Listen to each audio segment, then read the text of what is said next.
حکیم صاحب خارش کا علاج بتا دیں، بہت تنگ ہو۔ اگر آپ خارش کا علاج کرنا چاہتے ہیں، چائے کا استعمال بند کرنا پڑے گا۔ وہ لوگ جو خارش کے مریض ہیں اور خارش کی میڈیسن بھی کھا رہے ہیں، لیکن اگر وہ چائے نہیں چھوڑتے، چاول نہیں چھوڑتے، آلو، گوبھی، مٹر، دہی بھی جاری رکھتے ہیں، تو پھر خارش کا علاج لمبا ہو جاتا ہے۔ تو آپ لے لیں گل منڈی، اناب، شاہترہ، یہ تین چیزوں کا یا تو شربت بنا کے استعمال کریں یا پھر اس کا قہوہ بنا لیں۔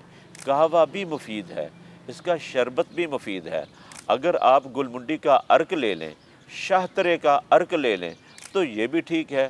اناب کا شربت لے لیں، شربت اناب بھی مل جاتا ہے، عرق منڈی بھی مل جاتا ہے اور عرق شاہترہ بھی مل جاتا ہے۔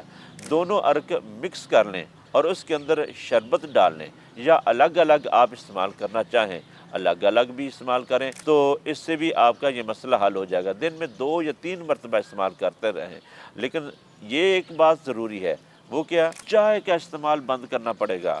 وہ لوگ جو خارش کے مریض ہیں اور خارش کی میڈیسن بھی کھا رہے ہیں، لیکن اگر وہ چائے نہیں چھوڑتے، چاول نہیں چھوڑتے، آلو، گوبھی، مٹر، دہی بھی جاری رکھتے ہیں، تو پھر خارش کا علاج لمبا ہو جاتا ہے، بلکہ خارش کا علاج بسا اوقات ہوتا ہی نہیں ہے۔